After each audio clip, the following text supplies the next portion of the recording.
नमस्ते, ओम नमः शिवाय। आज हम इस वीडियो में बात करेंगे IBS इरिटेबल बाउल सिंड्रोम के योगिक मैनेजमेंट पर। किस तरह से योग प्रैक्टिस के द्वारा IBS को आप मैनेज कर सकते हो। IBS एक बहुत ही कॉमन डाइजेस्टिव डिसऑर्डर है जिसमें पेट दर्द, गैस, ब्लोटिंग, डायरिया, कॉन्स्टिपेशन जैसे सिम्टम्स दिखाई देते हैं। बहुत सारे लोग मेडिसिन लेते हैं IBS को मैनेज करने के लिए, लेकिन स्ट्रेस, लाइफस्टाइल और डाइजेस्टिव इम्बैलेंस के कारण सिम्टम्स फिर से वापस आ जाते हैं। अगर आप IBS से परेशान हो तो नियमित रूप से योग प्रैक्टिस के द्वारा आपका कंडीशन काफ़ी हद तक इम्प्रूव हो सकती है। नियमित रूप से योग का अभ्यास स्ट्रेस को कम करता है, डाइजेशन को इम्प्रूव कर सकता है, गाट मोबिलिटी नॉर्मलाइज होता है, नर्वस सिस्टम को काम डाउन करता है, रिलैक्स करता है। इस वीडियो में आज हम सीखेंगे बहुत ही सिंपल लेकिन पावरफुल योग आसनास, कुछ ब्रीदिंग टेक्निक्स, प्राणायाम और लाइफस्टाइल टिप्स जो कि IBS में बहुत ही इफेक्टिव होता है। IBS एक फंक्शनल गैस्ट्रोइंटेस्टिनल डिसऑर्डर है जिसका मुख्य कारण है stress and anxiety, irregular diet, gut brain communication imbalance, weak digestion, trapped gas, bloating और फिजिकल एक्सरसाइज की कमी, लैक ऑफ फिजिकल एक्सरसाइजेस और प्रैक्टिसेस। तो यह सब कारण होता है बेसिकली IBS का, और योग का अभ्यास इन सब पर काम करता है। तो आइए देख लेते हैं कुछ सिंपल आसन। किसी भी कंफर्टेबल आरामदायक आसन में बैठ जाइए। सुखासन हो, सिद्धासन हो, पद्मासन हो, किसी भी आसन में आप बैठ सकते हो। हम लोग स्लो माइंडफुल मूवमेंट करेंगे, कोई ज़बरदस्ती नहीं करेंगे, कोई ज़ोर या फोर्स नहीं करेंगे। पहले हम लोग करेंगे वज्रासन जो कि डाइजेशन को इम्प्रूव करने के लिए बहुत ही इफेक्टिव होता है। तो घुटनों को मोड़ लीजिए, दोनों हिल्स के बीच में बैठिए, दोनों हाथ घुटनों पर और सीधा बैठे रहिए। वज्रासन एकमात्र आसन है जो खाना खाने के बाद भी आप कर सकते हो। तो आप जितना मर्जी आप इस आसन में बैठ सकते हो, लेकिन अभी के लिए बस 1 मिनट तक इस आसन को होल्ड कीजिए विथ नॉर्मल ब्रीदिंग। अगला आसन हम करेंगे मार्जरी आसन। मार्जरी आसन से आपका गाट रीजन में ब्लड सर्कुलेशन बढ़ता है और जो ट्रैप्ड गैस है वो रिलीज होता है। तो वज्रासन से आपको दोनों घुटनों में एक हाथ का डिस्टेंस मेजर करना चाहिए, फिर सामने भी एक हाथ का डिस्टेंस होगा, फिर एक पाम का डिस्टेंस होगा, फिर आप आगे आ जाइए। फिर वहाँ से जैसे इनहेल करेंगे आपका सिर ऊपर की ओर और स्पाइन को नीचे की ओर पुश करना है। जैसे एक्सेल करेंगे सिर नीचे की ओर आएगा और स्पाइन ऊपर की ओर आएगा। इसको कैट एंड काउ भी कहते हैं। So inhale up, exhale down, inhale up, exhale down, inhale up, exhale down, inhale up, exhale down। तो ऐसे आपको 10 बार करना है, फिर आप वज्रासन में बैठ सकते हो। इस प्रैक्टिस को आप रिपीट भी कर सकते हो 3 राउंड तक। फिर हम करेंगे बालासन। बालासन आपका पेट और नर्वस सिस्टम को रिलैक्स करता है, इसलिए आपका स्ट्रेस कम होता है इससे। तो वज्रासन से दोनों हाथ को सामने की ओर स्ट्रेच करना है स्लाइड करते हुए। फिर फोरहेड नीचे की ओर आ जाएगा, फिर आपका फोरहेड जो है वो ग्राउंड में आ जाएगा और इस आसन को आप मेंटेन कीजिए। इस आसन को आप 1 मिनट तक होल्ड कर सकते हैं।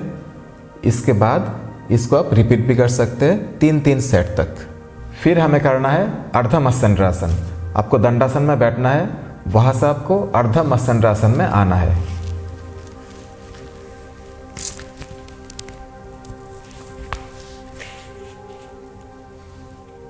इस आसन को भी आपको दोनों साइड में करना चाहिए और 1-1 मिनट तक इसको होल्ड करना चाहिए विथ नॉर्मल ब्रीदिंग। इस आसन को भी आप 3-3 सेट तक कर सकते हो। क्योंकि ये ट्विस्टिंग आसन है तो ट्विस्टिंग आसन हमेशा आपका गाट क्लींजिंग में मदद करता है और आपका डाइजेशन को इम्प्रूव करता है। अगले आसन के लिए हम सो जाएंगे सुपाइन पोजीशन पे, पीठ के बल लेट जाएंगे। यहाँ से दोनों पैर को बैंड कर लीजिए घुटनों में। Then interlock your fingers, hug your shin bone और नीज। यहाँ से इनहेल करते हुए सिर को उठाना है और चीन से आपका घुटनों को टच करके रखना है। विथ नॉर्मल ब्रीदिंग इसको मेंटेन करना है। और यह है पवन मुक्त आसन। पवन मुक्त आसन को भी आप 1-1 मिनट तक होल्ड कर सकते हो, फिर उसको आप रिपीट कर सकते हो 3-3 राउंड के लिए। अगर आप ट्रैप्ड गैस ब्लोटिंग से परेशान हो तो पवन मुक्त आसन आपके लिए बहुत ही फायदेमंद हो सकता है, इसलिए पवन मुक्त आसन का प्रैक्टिस हमेशा कीजिए। अगला आसन जो हम करने वाले हैं वो है सुप्त बद्ध कोणासन, जिसमें आपका पेल्विक रीजन ओपन होता है और इंटेस्टाइन रिलैक्स होता है। पैरों को तलवे को मिला लेना है। इसके बाद आपको सिंपली पीठ के बल लेटे रहना है और रिलैक्स करना है। इस आसन को आप 1 मिनट तक होल्ड कर सकते हो। इसके बाद इसको आप 3-3 राउंड तक रिपीट कर सकते हो। यह था कुछ सिंपल लेकिन बहुत ही इफेक्टिव आसन। अब हम करेंगे ब्रीदिंग प्रैक्टिस और प्राणायाम। पहला जो अभ्यास है वो है डायफ्रामेटिक ब्रीदिंग और डीप बेली ब्रीदिंग। इसमें आपको लंबा गहरा श्वास लेना है। जैसे आप श्वास लेंगे तो आपको आपका पेट को बाहर फूलने देना है, बाहर बढ़ने देना है। जैसे आप एक्सेल करोगे, श्वास को छोड़ोगे तो पेट को अंदर जाने देना है। तो बहुत ही सिंपल है। स्पाइन स्ट्रेट रहेगा, सीधा बैठ जाइए, कमर गर्दन सीधी, दोनों हथेलियां घुटनों पर, आंखें बंद। लंबा गहरा श्वास लीजिए, पेट को फूलने दीजिए, फिर धीरे से श्वास को छोड़िए और पेट अंदर।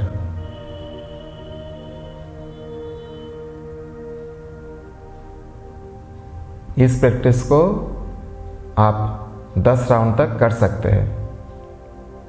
और यह डीप ब्रीदिंग आपका गाट ब्रेन एक्सिस को बैलेंस करता है। फिर हम करेंगे अनुलोम विलोम। अनुलोम विलोम आपका स्ट्रेस लेवल को कम करता है, पैरासिम्पैथेटिक नर्वस सिस्टम को एक्टिवेट करता है और आपको पूरी बॉडी को रिलैक्स्ड मूड में लेके आता है। इसलिए अनुलोम विलोम बहुत ही इम्पोर्टेंट है। तो इसी पोजीशन पे बैठे रहेंगे। बाएं हाथ से चिन्ह मुद्रा, दाएं हाथ से पहला 2 उंगली को बैंड कर लेंगे। ये आपका मुद्रा हो गया प्राणायाम का मुद्रा। विष्णु मुद्रा या नासिका मुद्रा, नासाग्र मुद्रा या प्रणव मुद्रा एक ही है। एक्सेल करना है, पहले लंग्स को खाली कीजिए, फिर थंब से राइट नोस्ट्रिल को क्लोज कीजिए। Inhale through the left,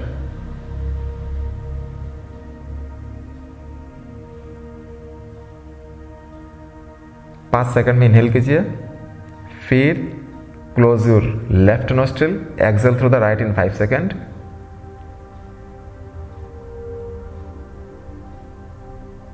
Then inhale through the right in 5 seconds.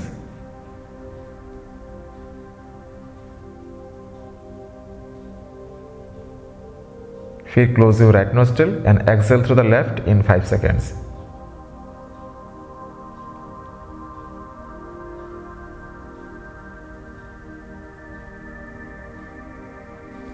तो ये हो गया 1 राउंड अनुलोम विलोम।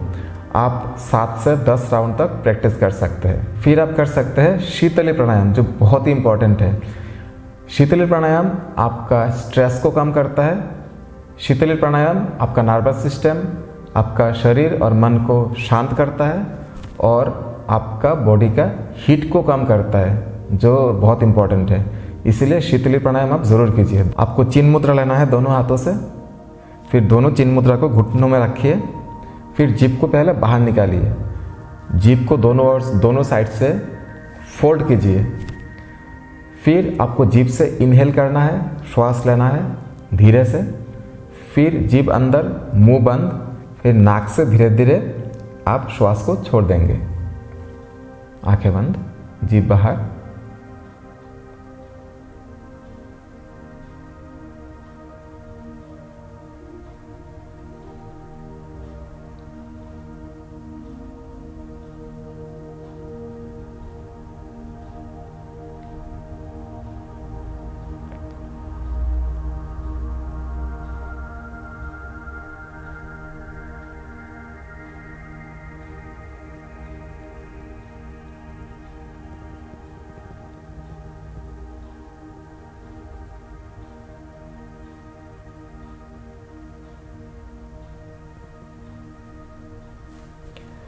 इसको भी आप 10-10 राउंड तक कर सकते हैं और ये बहुत ही इफेक्टिव है।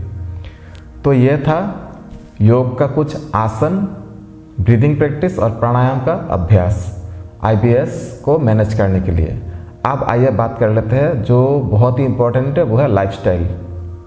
इसके बारे में थोड़ा सा बात कर लेते हैं। कुछ टिप्स है। पहला कि रात का खाना जितना हल्का हो सके उतना अच्छा है। रात को हेवी खाना मत खाइए, बहुत ज़्यादा खाना मत खाइए, बिल्कुल हल्का रखिए ताकि सुबह तक खाना हजम हो जाए और सुबह उठ कर आप कुछ प्रैक्टिस कीजिए, योग का प्रैक्टिस कीजिए या फिर कोई भी फिजिकल एक्टिविटी ज़रूर कीजिए। इसलिए रात का खाना जितना कम हो सकता है उतना रखिए। दूध और डायरी प्रोडक्ट अगर आपको स्वीट नहीं करता है, अगर आप लैक्टोज इंटॉलरेंट हो तो बहुत ही अच्छा होगा कि आप दूध और डायरी का प्रोडक्ट अवॉइड करें। Spicy, oily, deep fried food जो होता है, फास्ट फूड होता है, बाहर का खाना जो होता है, उसको पूरी तरह से अवॉइड कीजिए अगर आप IBS से परेशान हो। अगर आपका पेट को अच्छा रखना है लंबे समय तक तो इन सब खाना को आप अवॉइड कीजिए, specially fast food, packaged drinks, इन सब चीज़ों को भी आप अवॉइड कीजिए। और रात को खाना खाने के बाद तुरंत ना सोए। क्या होता है कि हम लोग खाना खा लिए तो जाके सो जाते हैं, ऐसा मत करिए। खाना खाने के बाद एटलीस्ट 2 घंटा बाद आप सो सकते हैं। और डेली कम से कम आधा घंटा योग का अभ्यास ज़रूर कीजिए। अगर 1 घंटा समय निकालना मुश्किल होता है तो कम से कम आधा घंटा का प्रैक्टिस आप ज़रूर कीजिए। उसमें जो मेन आसन है अभी जो हमने दिखाया और जो प्राणायाम है, बस इन आसनों का, इन ब्रीदिंग प्रैक्टिस का, इन प्राणायामों का अभ्यास ज़रूर कीजिए, आपको बहुत फ़ायदा होगा। स्ट्रेस मैनेजमेंट बहुत ही ज़रूरी है क्योंकि स्ट्रेस एक इम्पॉर्टेंट फैक्टर है आपका IBS के लिए। इसीलिए स्ट्रेस जितना कम हो सकता है या आप उसको अपने तरीके से जितना मैनेज कर सकते हो, इसके लिए सबसे अच्छा है कि आप योग का अभ्यास ज़रूर करें, मेडिटेशन, प्राणायाम ज़रूर करें आसनों के साथ। हाइड्रेशन ज़रूर मेंटेन कीजिए, पानी ज़रूर पीते रहिए क्योंकि बहुत इम्पॉर्टेंट है गट क्लिनजिंग के लिए। इवन बॉडी को डिटॉक्सिफाई करने के लिए भी पानी का बहुत ज़रूरत पड़ता है। और पानी अगर ज़्यादा नहीं पिएंगे तो आपको कॉन्स्टिपेशन का प्रॉब्लम भी हो सकता है। इसीलिए हाइड्रेशन को ज़रूर मेंटेन कीजिए। और आपका डाइट में फाइबर ज़रूर रखिए क्योंकि आपका गट के लिए बहुत अच्छा होता है। अगर आप IBS से परेशान हो तो नियमित रूप से योग का अभ्यास और आपका लाइफस्टाइल में थोड़ा सा मॉडिफिकेशन आपका कंडीशन को बहुत ही बेहतर बना सकता है। लेकिन ध्यान रखें कि कंसिस्टेंसी इज़ द की। नियमित रूप से अभ्यास ज़रूर कीजिए। अगर आपको ये वीडियो अच्छा लगा तो लाइक, शेयर, सब्सक्राइब, कमेंट ज़रूर कीजिए। आपको कुछ भी सवाल पूछना है या फिर आपको किसी और टॉपिक पे वीडियो चाहिए तो आप कमेंट बॉक्स में ज़रूर लिखिए। Stay healthy. नमस्ते। ओम नमः शिवाय।